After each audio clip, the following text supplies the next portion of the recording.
Hey everyone, and welcome. Today we're diving into a piece of tech in modern cars that is, well, it's a little confusing for a lot of people. I'm talking about lane assist.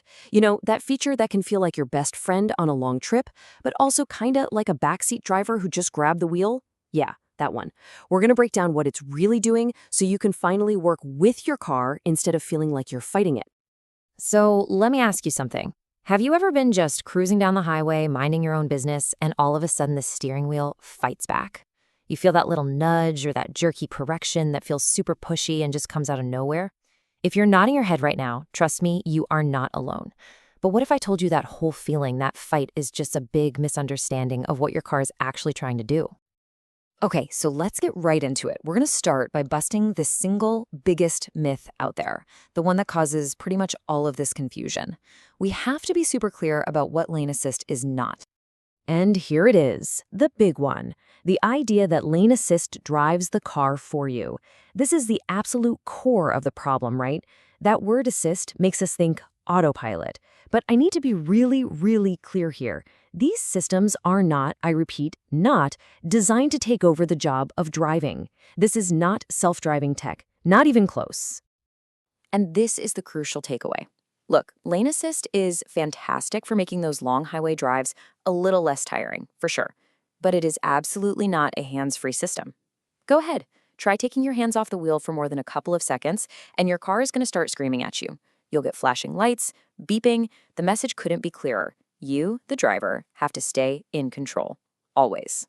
So if it's not an autopilot, what in the world is it doing when it nudges your wheel like that? Okay, let's get into how this tech actually works. And I think you'll see it's way less of a control freak and much more of a helpful partner.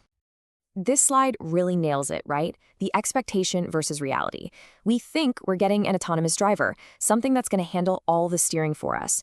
But the reality, lane assist is just a support feature. It's not there to drive. It's just there to give you a little nudge, a little reminder if you start to drift out of your lane. So here's the official definition, put simply. It's a steering support feature. Its whole job is to help you stay centered in your lane, especially on those long, boring highway stretches where it's super easy to get distracted for just a second and start to drift. The best way to think about it? It's a safety net. It's not your personal chauffeur. And how does it actually do this? Well, the process is actually pretty simple. It's just 3 steps. First, there's a camera, usually tucked away behind your windscreen, and its only job is to watch the painted lines on the road. Second, if it sees your car getting too close to one of those lines, and this is key, your turn signal is off, it basically says, uh-oh, they're probably drifting by accident. And then step 3, it sends you an alert to snap you back to attention.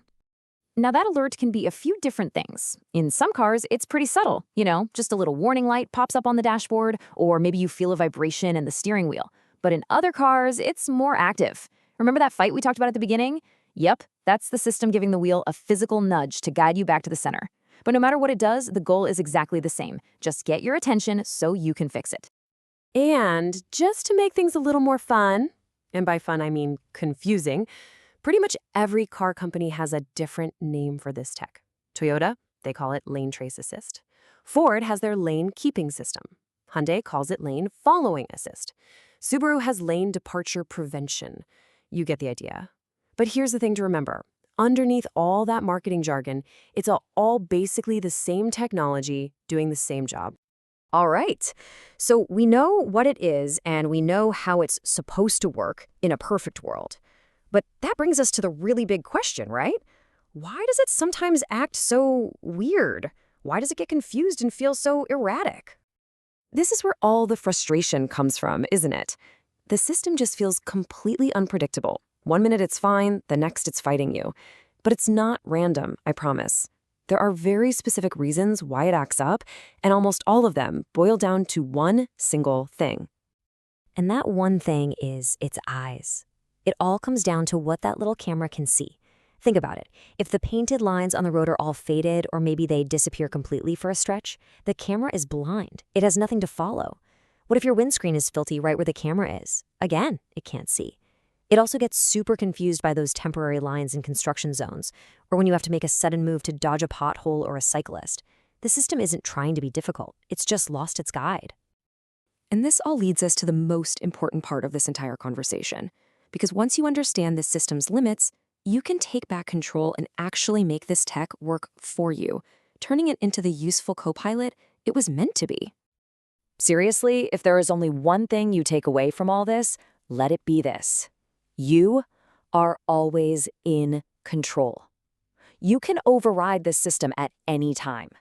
A firm, intentional turn of the steering wheel is all it takes to tell it, I got this. You are the driver. You are in charge. The system is just there to give you suggestions. That's it. So if your system is acting weird, here's a quick little troubleshooting checklist for you. First, just double check, is the feature even switched on in your car's settings? You'd be surprised how often it gets turned off by accident. Second, go look at your windscreen right in front of the rearview mirror. Is it clean? Give it a wipe. And third, and this is a big one, if you've had your windscreen replaced or gotten a wheel alignment recently, the system might actually need to be recalibrated by a mechanic. So maybe it's time we all just reframe how we think about this tech. It's not an annoying backseat driver. It's not trying to pick a fight with you. It's just a gentle and, okay, sometimes a little clumsy reminder from your car. It's just trying to help keep you safe. At the end of the day, think of it as your partner, not your boss. So there you have it, the truth about Lean Assist. Now that you know how it really works, and more importantly, why it acts the way it does, what do you think? Is this feature a friend? Something that genuinely helps on those long drives? Or is it still a foe that you'd rather just switch off? I'd love to hear what you think, so drop your thoughts in the comments below. Thanks so much for watching.